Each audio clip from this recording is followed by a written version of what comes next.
Hey everybody, this is Zach over at The Edge Pro. The video you're about to watch is from our archive of training DVDs that we sell on our website, and now we're just kind of putting them out there for you guys to view on YouTube. If you enjoy the video and you learn from it and you'd like to learn more, obviously you can go and check out all our other YouTube videos, like this one, and follow our page. Um, we have lots of similar content out there. You can also follow us on social media, Facebook and Instagram. And you can also visit our website to view products that are going to be in these videos. Um, Hopefully you enjoy the video and it's got some great content in there. However, we would caveat that these videos are older and have quite a bit of outdated content, and there's some better information in some of our newer videos, and hopefully in videos that we haven't put out yet. Um, Again, we're simply posting this for some historical reference, and maybe you can pick up some tricks, or we say something in the video that is a different way than you've heard it before and you find it helpful. In any case, we hope you enjoy the video and can benefit from it. Thank you guys. Make sure you like and follow.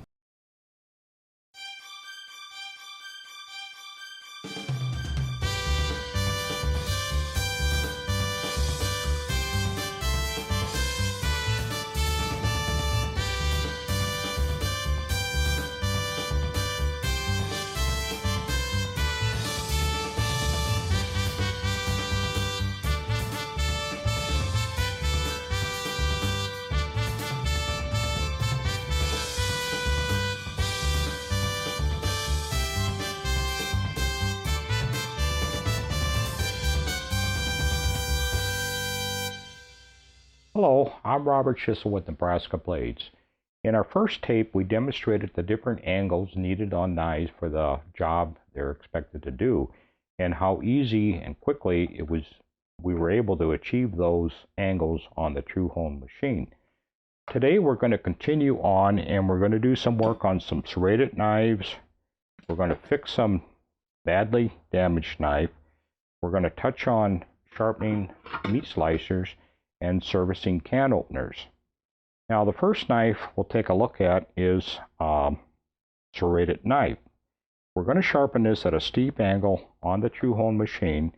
Now remember, we're going to go to the 7 o'clock position. See that our wheels are just overlapping.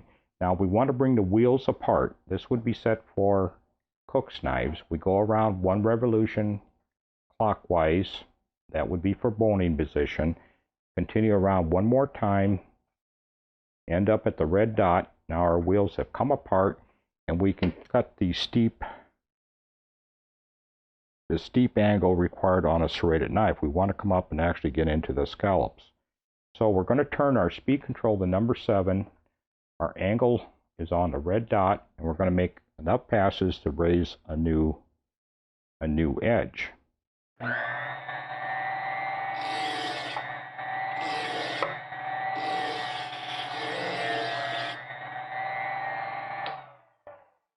When we're satisfied with the edge, in other words, we see no dullness, it feels sharp, we're going to move our angle control down to the white dot. We're still on 7. We're going to make 2 passes only.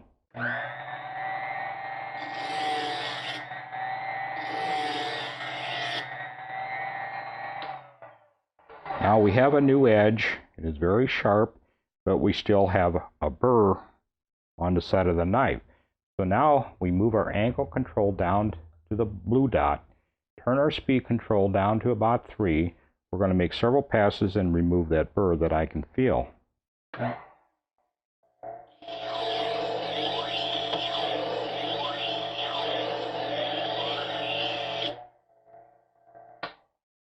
Now we have a sharpened serrated knife.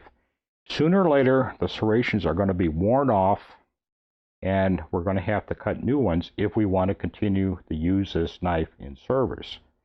The fact that we own it, we want it to last as long as possible. Now we're going to cut our serrations with the twice as sharp machine. It's a scissor sharpening machine. We're going to use the clamp. We're going to set the clamp at the steepest angle, up to 50. Clamp the knife about midway up the blade.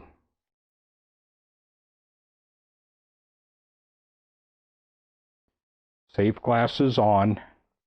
We're going to turn on the machine and we're simply going to follow the existing serrations that are in there. We're going to bump into the wheel at each serration. Now, if you would wear the serrations off, if you'd go too long before you reserrate, at first you may want to hold another serrated knife along this edge, and with a quickie or a magic marker, mark where you want to cut each new serration. We don't have to go deep. When you use a fresh wheel, you're going to have a steep corner. As it wears, it will be more rounded, and I actually like it somewhere in between. You can dress this wheel to suit your needs.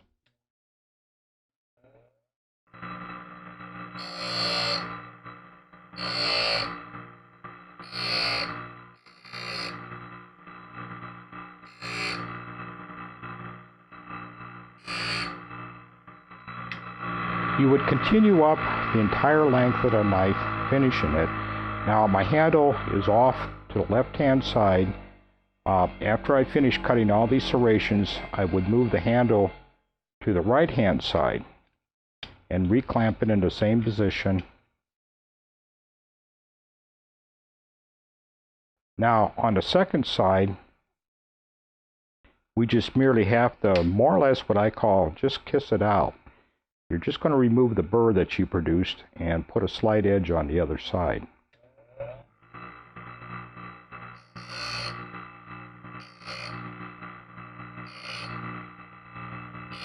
Very light touch.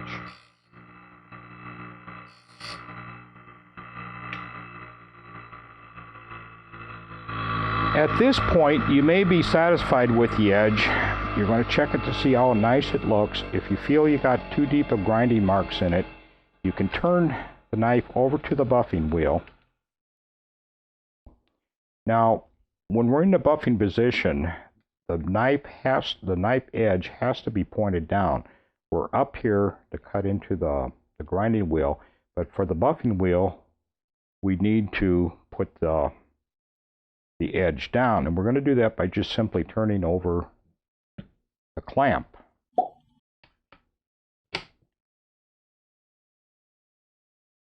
Now we're going to continue to buff, and there again we just touch. We bring it out each time and hit each serration.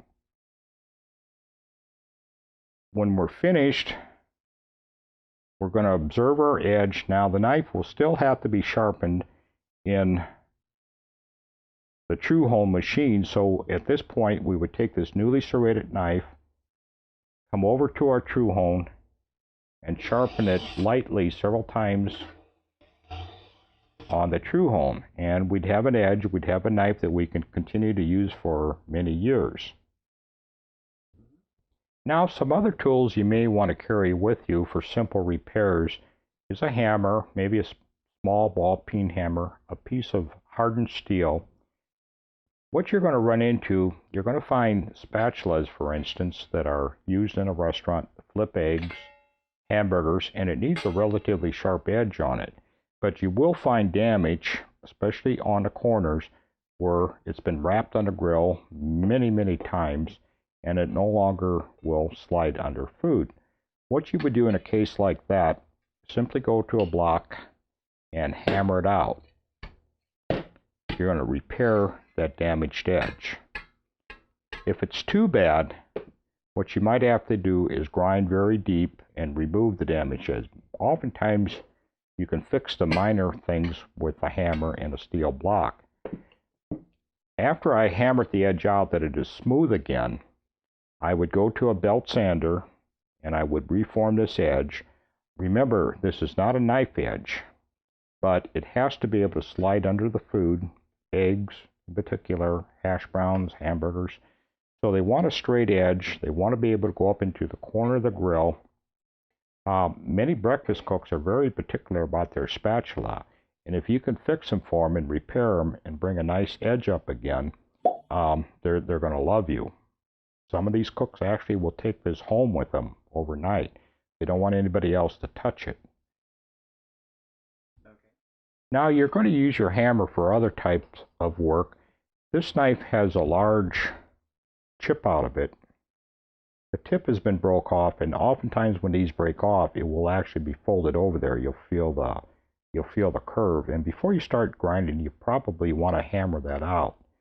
You would go to your steel block, your ball peen hammer, and you would work the edge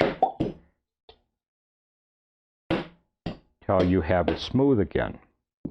Now, on a knife like this, in order to fix it, you can't just grind in this spot and this spot. You have to remove the entire edge till you're below the nick. In practicality, after we fix this knife, we probably would not use it in a restaurant, but we would sell it on an aftermarket to fishermen or anybody that wants a good quality knife, but it's no longer usable in a restaurant. So the easiest way to do this is to put another edge, compare it to another knife, and you can see the amount of work that you're going to have to do. We oftentimes take a magic marker and we're going to mark this edge where we're going to remove the metal. It just makes it easier when you're working on the knife. We actually will also mark the other side, because in working the edge in a grinder or a belt sander, we're going to be working on this side. We'll flip the knife over and work on this side. So we would continue to grind this up to our mark, would reform this tip. We can do it on a grinder. We're going to come in at a relatively steep angle, fairly blunt, because remember, we have a hollow grinder and we can recut this hollow grind when we're finished. This tip also needs to be dropped down from this side. There again, you compare it with a good knife, an existing knife, and what you want to do is try to match that edge. This is kind of fun to do. I enjoy doing it, and after a while you can become very good at it. Along with a grinder, you may want to use a little grinder. We can also use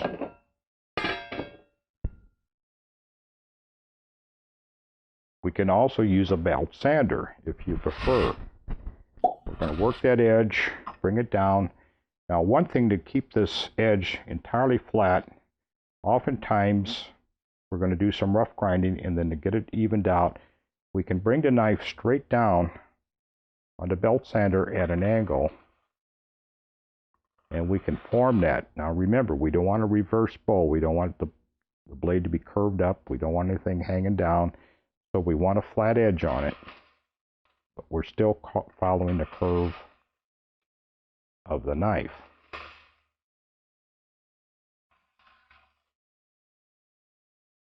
We'll show you how to re-hollow grind this knife in a few moments. Our finished product is going to look more like this. We're going to cut a new hollow grind in here and then sharpen as normal. Other things you may run into are dough cutters. There again, they have sharp corners. Oftentimes, there again, they're going to have to be hammered out if they've been damaged or abused. Hammer them out. Go to your belt sander. Create a new smooth bevel. And even this dough cutter, when we're finished, we're going to move it over to the true home and make several passes and have just a nice tiny little bevel.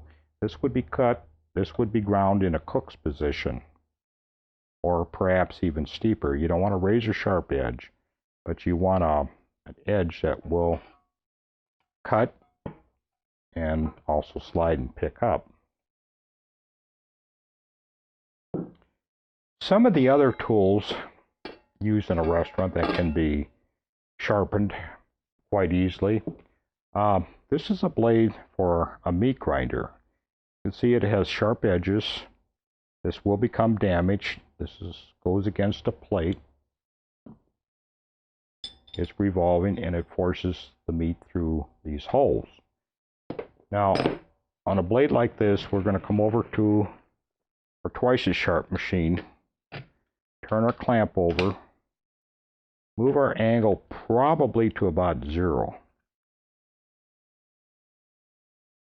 You'll have to match the angle that is on the cutter. We simply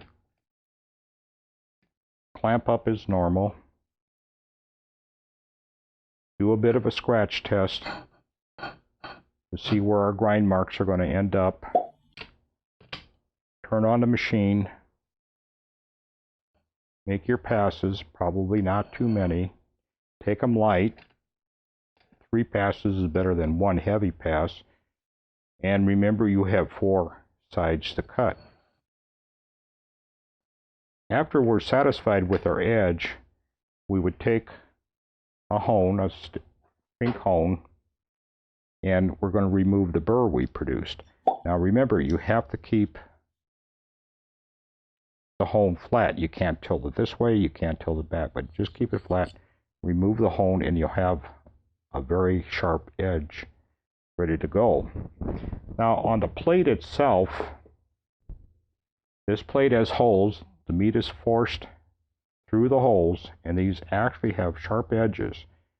Now, from constant use, these edges, these little round edges here, will actually wear off.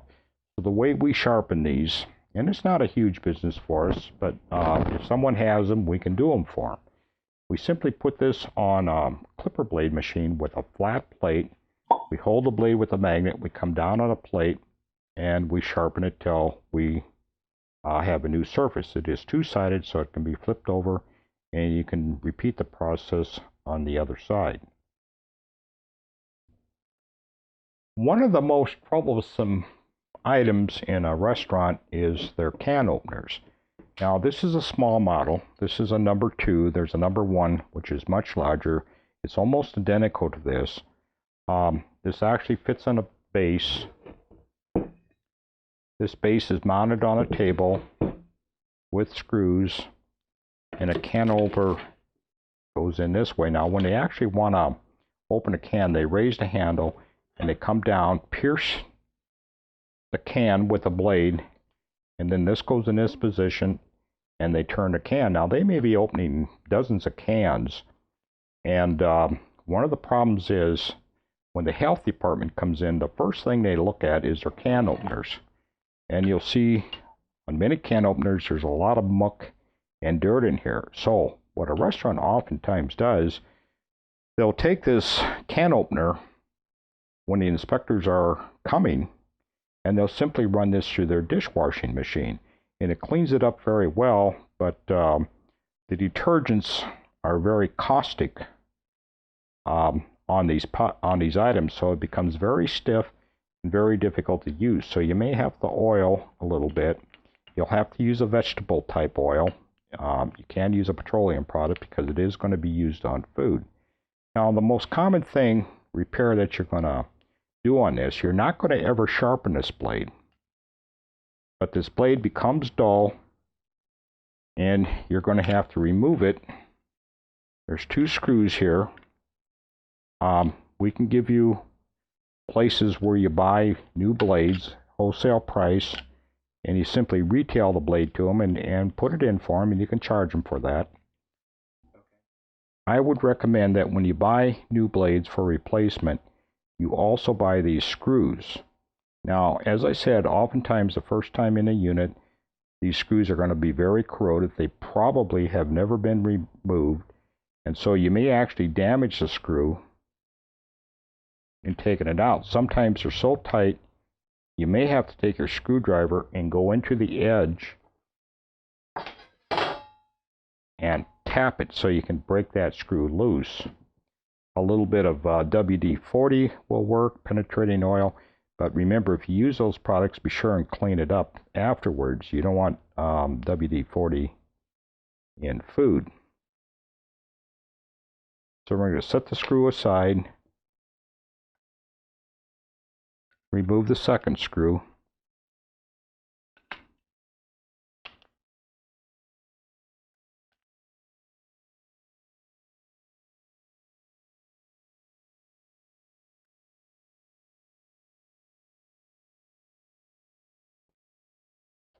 now the blade will come out.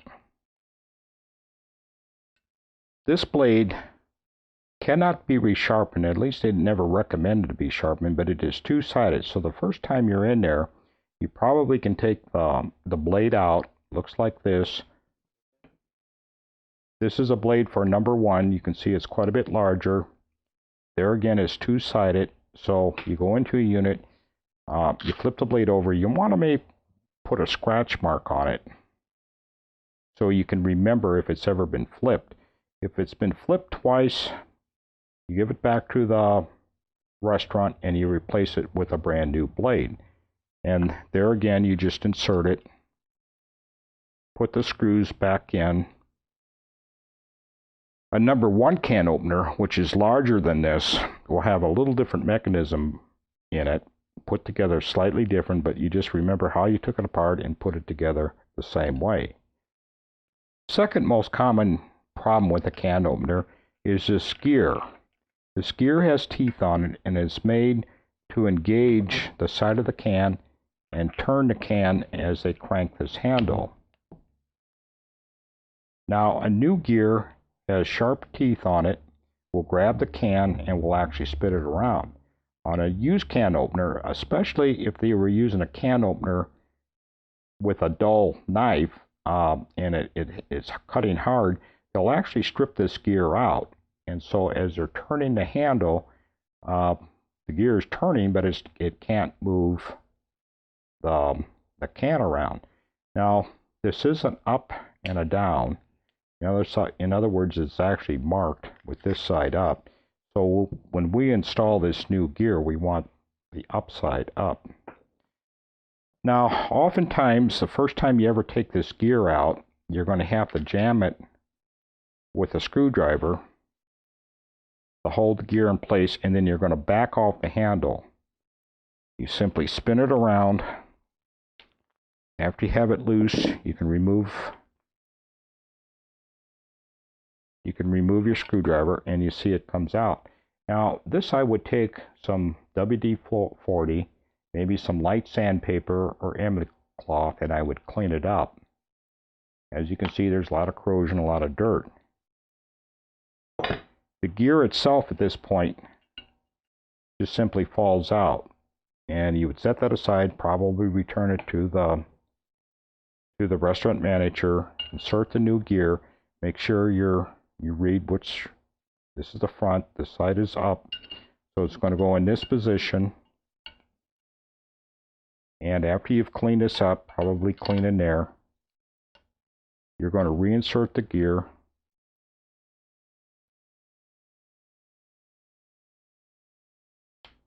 Start turning the handle.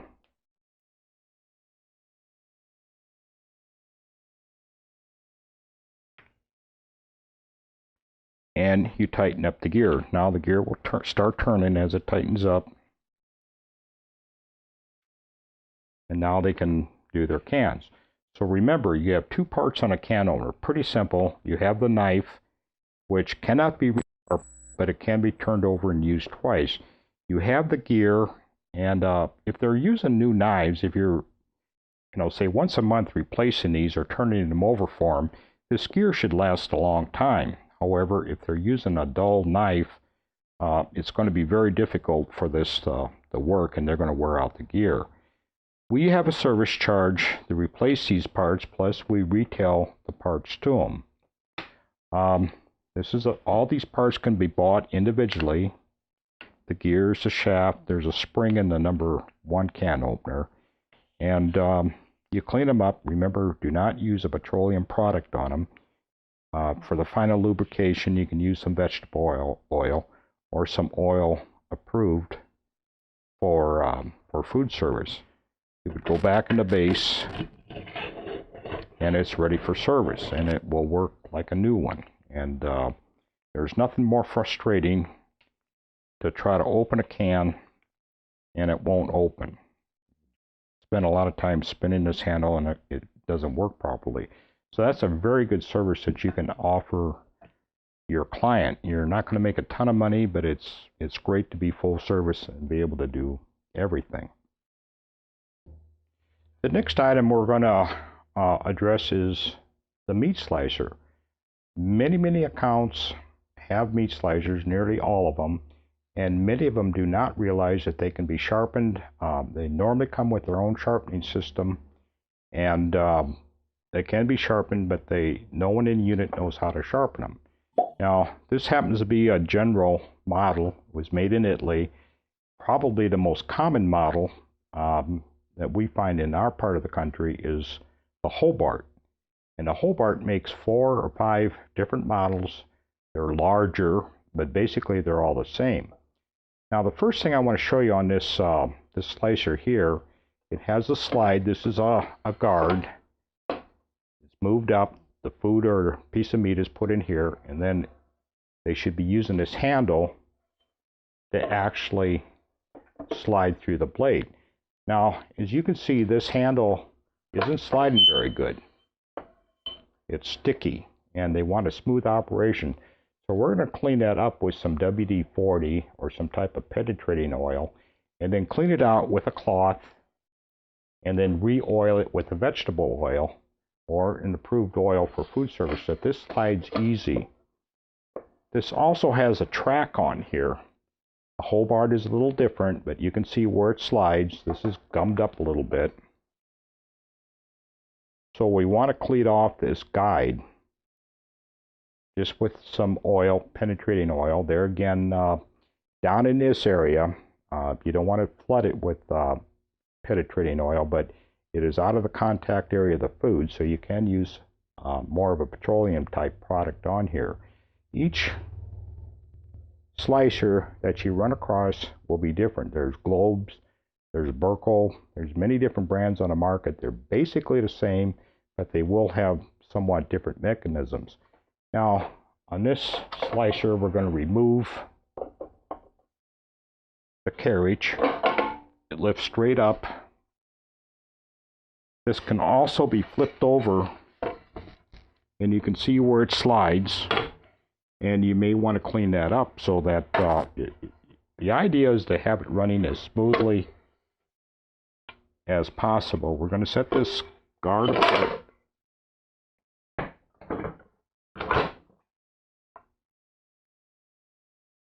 Now, remember, you're going to be dealing with a very sharp edge here. And what I like you to do before you start working on the machine is actually unplug it so the machine does not come on. If you've never worked on one before, it can be very dangerous. These are in the units. I mean, people use them every day. If the guards are in place, you're in good shape. But turn the machine off before you start making any adjustments and see how it's working. This adjusts the thickness of the food you want to cut. On this particular machine, the way it is sharpened, we're going to have the guard at 0, so you can't even get in there. On this particular machine, this safety guard up here is actually the sharpening. You remove this, loosen this knob up here,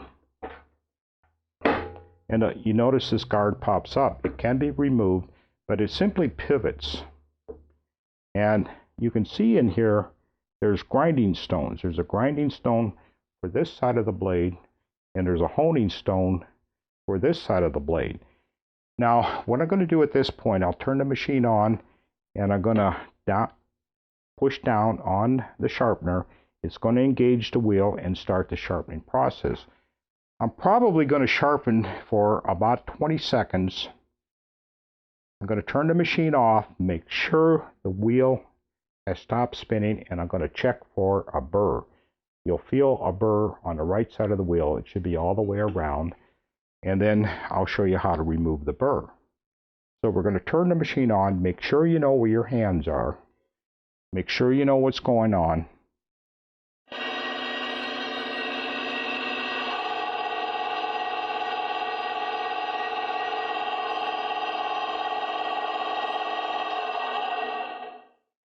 Pretty simple, huh?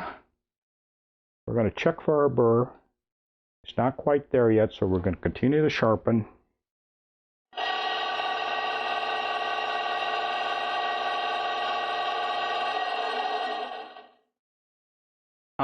On this side of the blade, I can actually see sparks coming off.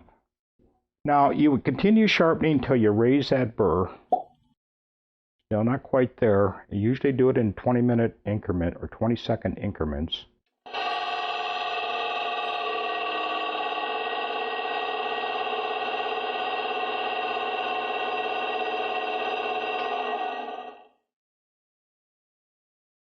There we have our burr, just a slight burr.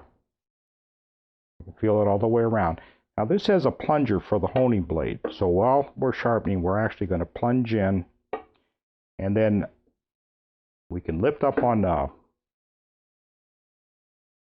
sharpener attachment to disengage, or we can just simply turn off the wheel.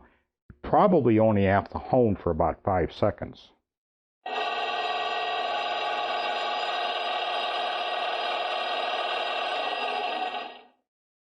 Now we can disengage it, we spin it around, and it goes back down and it's locked into place.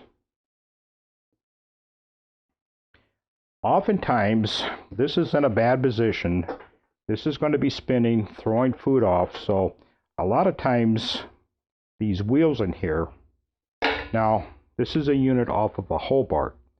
Sometimes these wheels are really packed up, and matter of fact, you may have to take the wheels off and free them up. They should spin freely. A Blaco also has a mechanism on top for sharpening. They're kind of hidden. You actually have to look for them. A lot of times they don't even know in the unit that it has a built-in sharpener. This is by far the simplest, safest way to sharpen. This is a unit for a Hobart machine, and this will fit many of their different models. When you get into larger ones, it will be very similar to this. It has a grinding wheel, and it also has a honing wheel, which you can engage by pressing in. Now, this will be hidden from view in storage. In other words, it's going to be stored underneath the machine in some position, maybe over here. This would be all the way under. This machine has a bottom, so I can actually put it on there, and probably all you'll see on the outside of the machine is this little knob. It could be on either side of the machine, depending upon the model. On some machines, there's a little plastic flap, a little door right here. You lift open the door, and inside there will be this sharpening mechanism just clamped up in there. I've gone into units, and this was missing. And oftentimes, there'll be a storage area, a drawer, where you pull the drawer open, and there it is. No one even knows it exists. It could be in a bus tub underneath the table. But look around, and you can usually find the existing sharpener that went with the machine. If it is totally lost, what you might want to do is buy, say, a Hobart sharpener that you can put on your different machines. And you can maybe go to a used restaurant supply house and find a unit like this. Or, worst case scenario, you buy a new unit, probably a little over $100, but you can sharpen all Hobart machines with this. Now, on most Hobarts, you would set the control at 50, which you can see it drop the guard down. And there's going to be a little notch cut in the bottom of this plate here. This simply would snap up in there. You would tighten the knob, and you can see you're positioned to sharpen. When you're actually sharpening, make sure your hands are free. This is clamped tightly into position, and to engage a sharpening wheel, you would move the cutting blade up until you hear the sharpening action. We're going to sharpen for about 20 seconds, unless the blade is really bad, and the first time in a unit you may find these in terrible shape. But try 20 seconds, turn off the machine, make sure the blade is not spinning, and check for your burr. If you have a long ways to go, you turn the machine on, probably sharpen for 20 seconds, maybe 40 seconds, turn the machine off, make sure the wheel is not spinning, and check for your burr. When you finally have raised the burr with it still in a sharpening position, you're going to press the honing wheel. and you just press down. You continue to do this for maybe 10 seconds. Turn off the machine, make sure the burr is gone, and then remove the sharpener, put it back in its position in its storage area.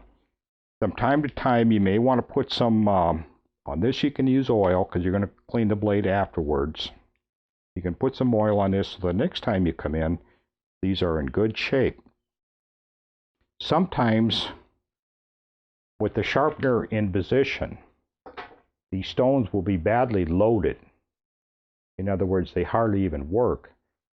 With the machine spinning the honing wheels, I often take a stainless steel knife and put it against the honing wheel to kind of dress the wheel and expose a new wheel, new grit. I oftentimes clean them up with like Ronson cigarette lighter fluid. That works very well. It's put on there, it will soak in, it will remove the grease. Remember, a restaurant is usually a very greasy environment. They have French fryers running, they have grills running, so oftentimes there'll be grease on the wheel.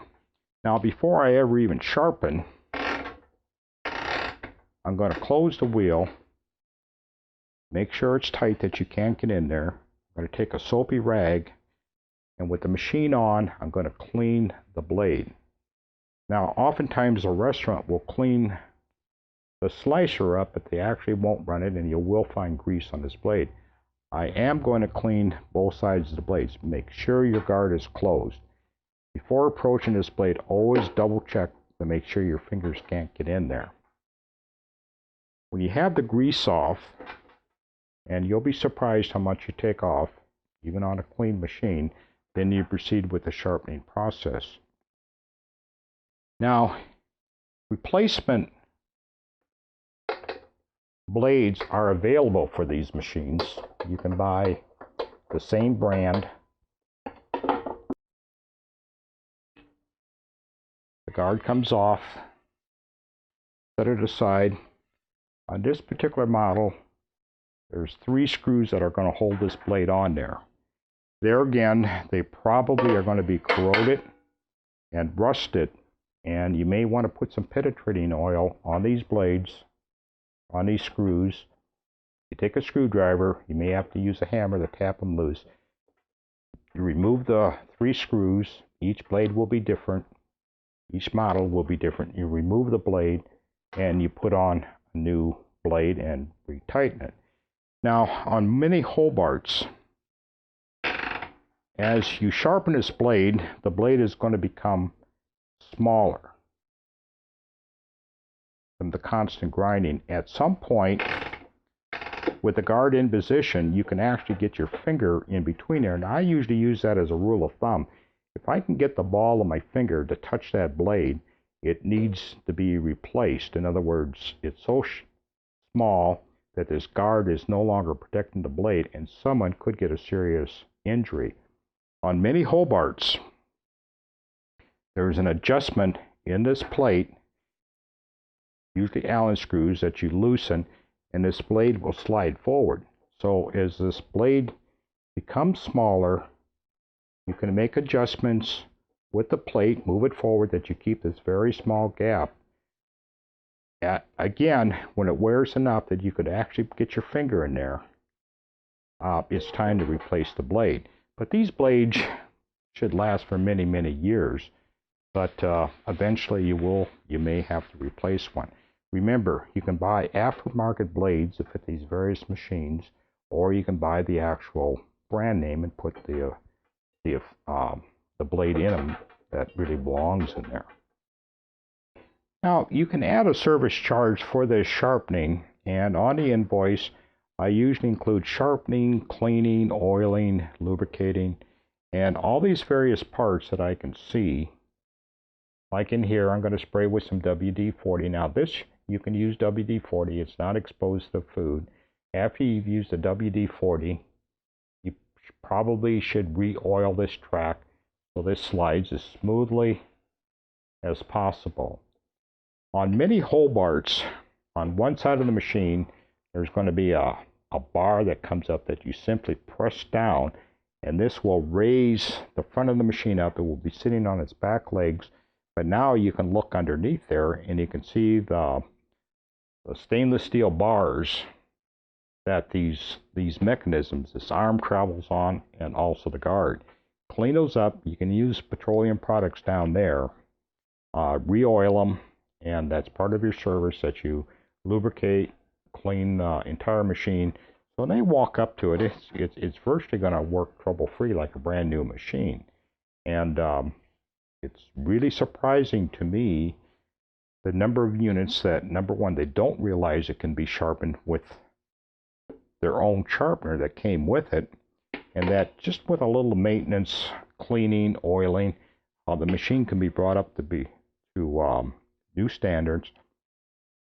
It's actually much safer when the blade is sharp and the mechanisms slide, so that they're effortlessly moving the food through there. When you have jamming, when arms don't move and they're using force, and that's when you can have a serious mistake. Now, one of the favorite machines that I own and what I really like to operate is the True Hone hollow grinder.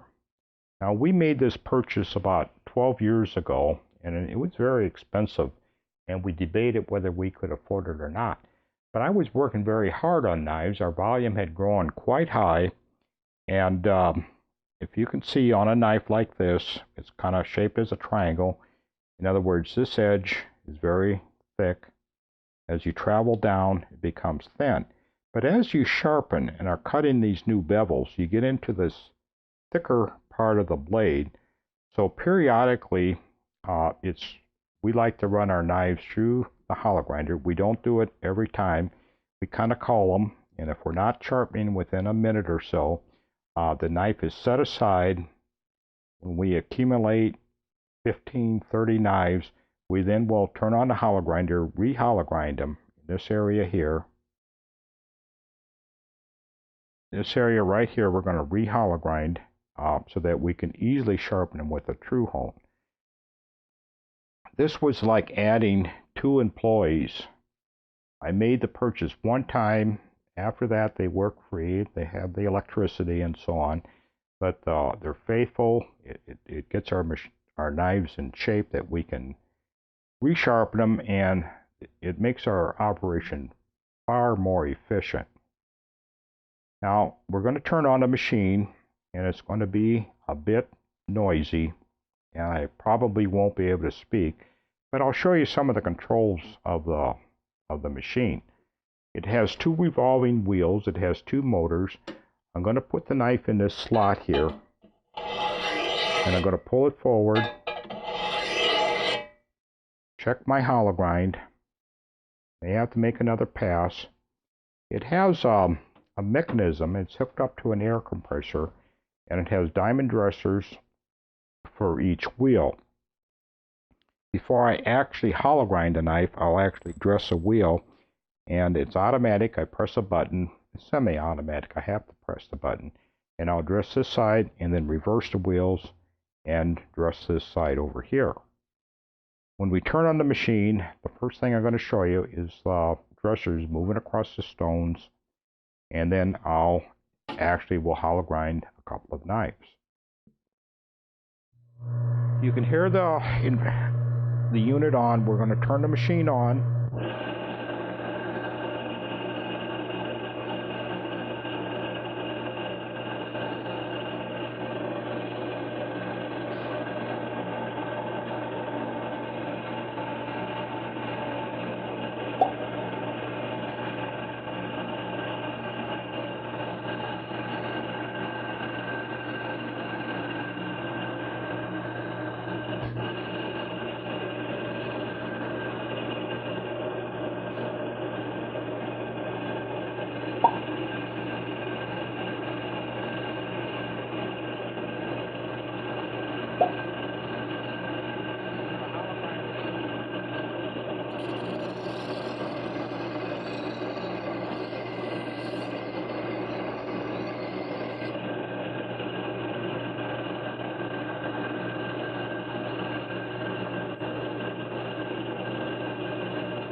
Now let's take a closer look at that edge that we just produced. We hollowed out this side of the knife on both sides. Now it's thinned out. We can quickly go to our equipment, our true hone equipment, and we can bring this up in just probably 30 seconds. We're going to have a perfectly sharpened knife. Some of these other knives, that's the new hollow ground that we produced. It's on either side. Just a very nice edge. Here's that knife that had the bad chip in it. It had the broken tip. We fixed those. We ground that off. We cut a new hollow grind in it. And it's ready to be sharpened. At this stage, we can sharpen this knife very fast, probably in about, I know, under a minute, probably more like 30 seconds, 45 seconds. Then producing a new bevel, sharpening the edge, and removing the burr. So the secret is this machine allows high production. As I said, it's like having another 2 employees in your shop doing the work for you. We've had no trouble with this machine whatsoever. It does a wonderful job for us. After the knives are properly hollow ground and ready to go, we come over to our sharpening area. Now, this is a vacuum table, and we have a 4-inch vacuum on it. So as we're grinding, the dust is being sucked out and out to a remote location. We have 3 machines set up, so we don't have to change our angle guides as we move our knife through. This is going to do our bevel work. This is going to put our edge on, and this machine over here with 1000 grit is going to remove our burr. So the first thing we want to do, these are cook's knives that we're going to sharpen, and then we're going to sharpen a bony knife and a butcher knife. So we want to find our position again. I always go to the 7 o'clock position, see the overlap, know I'm ready to go, move it up to the red position, set my speed control at 7. The second machine, I'm going to do the same thing, set it up identical, go to the white dot, speed control at about 7.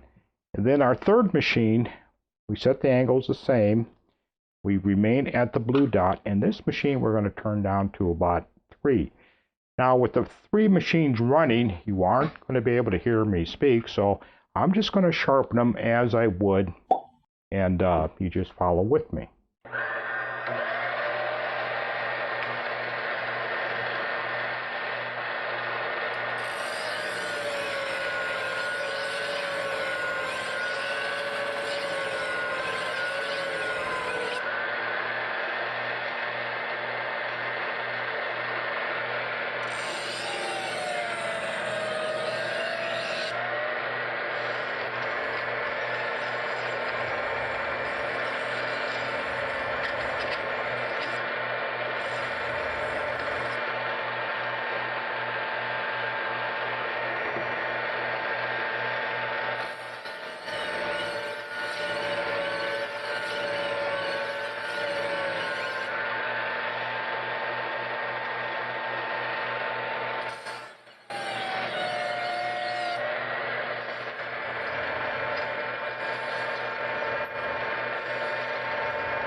We're done with those cook's knives. Now we're going to sharpen a butcher knife, and we're going to sharpen a bony knife.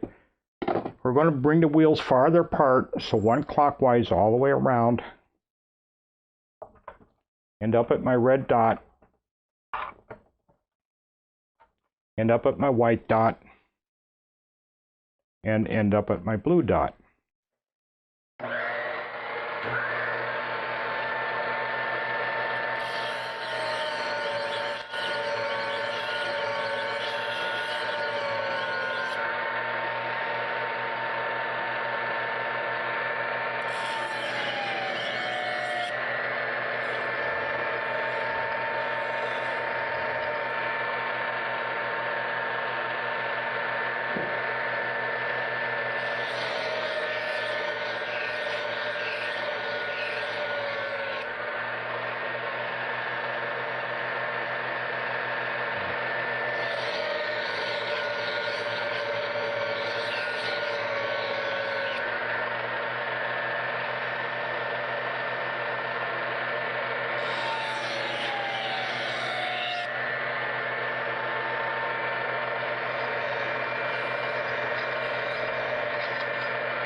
sharpen knives. They look great. They certainly cut.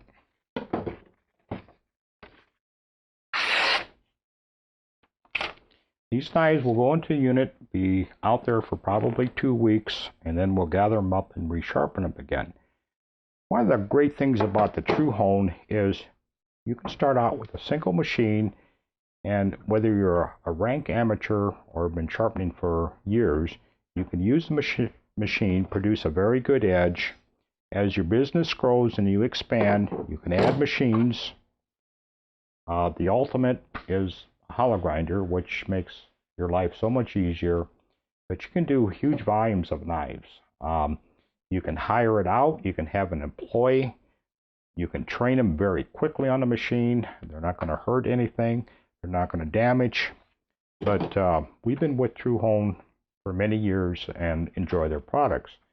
Now, if you purchase a hollow grinder or a large knife sharpener, such as that machine there, the factory will actually come out, set it up, and give you some training on it.